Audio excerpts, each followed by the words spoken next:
আওয়াজটা শুনে বুঝতে পারছো তো এই চপগুলো কতটা ক্রিস্পি হয়েছিল, আর খেতেও কিন্তু ততটাই স্বাদ হয়েছিল। চলো আজকে তোমাদের সঙ্গে দারুণ স্বাদের একটা চপ শেয়ার করি। আজকে লাউয়ের চপ বানানো হয়েছিল বাড়িতে। মা বেশ কয়েকদিন ধরে আমাকে বলছিল এই লাউয়ের চপটা বানিয়ে একবার ট্রাই করতে। আমি তো কোনো মতেই রাজি ছিলাম না। শেষমেশ বুঝতেই পারিনি এই চপটা এত সুন্দর খেতে হবে। তোমরা যদি প্রথমবার দেখে থাকো বাড়িতে কিন্তু অবশ্যই একবার ট্রাই করবে। প্রথমে একটা লাউ মাঝখান থেকে কেটে খোসাটা ছাড়িয়ে নিতে হবে, আর তারপরে এই যে এরকম পাতলা পাতলা করে গোল করে কেটে নিতে হবে। লাউটা তোমরা যত পাতলা করে কাটতে পারবে ততটাই কিন্তু টেস্ট হবে। দেখো এখানে লাউগুলো মা খুব সুন্দর করে কেটে নিয়েছে, একেবারে ভীষণ পাতলা পাতলা করে। এবার এটাকে খুব ভালো করে ধুয়ে নিচ্ছি। দেখো এই পাশ থেকে ওই পাশ পর্যন্ত দেখা যাচ্ছে এতটা পাতলা করে কাটা হয়েছে। এখানে ছোট বড় সব রকমের সাইজই রয়েছে। এখানে আলাদা একটা পাত্রে একটু বেসন নিয়ে নিয়েছি 1 কাপের মতো, দিয়েছি হাফ চামচের মতো শুকনো লঙ্কা, হাফ চামচ জিরে গুঁড়ো, স্বাদ মতো লবণ এবং একটুখানি হলুদ। এই সব কিছু উপকরণ ভালো করে পানি দিয়ে একটু একটু করে মিশিয়ে একটা সুন্দর বেটার তৈরি করতে হবে। খুব বেশি পাতলা বেটার করলে কিন্তু হবে না, যাতে চপের গায়ে খুব ভালোভাবে বেসনটা লেগে থাকে সেরকম একটা বেটার ঘনত্ব তৈরি করতে হবে।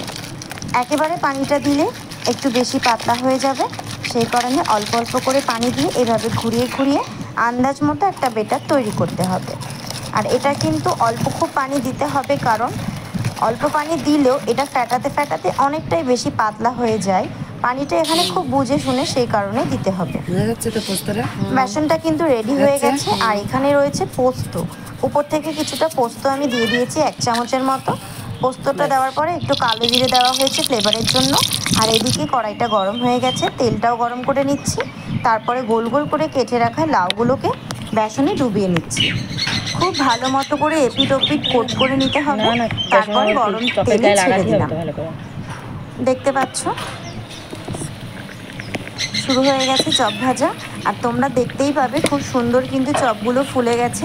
আমি এখানে কোনো রকমের সোডা ইউজ করিনি, তাছাড়াই কিন্তু চপগুলো প্রত্যেকটা এরকম ফুলেছে আর খুব সুন্দর লাল লাল হয়েছিল। যতটা ক্রিস্পি হয়েছিল ভিতর থেকে কিন্তু লাউটা খুব সুন্দরভাবে সেদ্ধ হয়ে গেছিলো, একেবারে গলে গিয়েছিল, একটু শক্ত থাকবে না। তেলে ছাড়ার সাথে সাথে কিন্তু লুচির মতো ফুলে যাচ্ছিল। আমার এখানে অনেকগুলো চপ ভাজা হয়ে গেছে।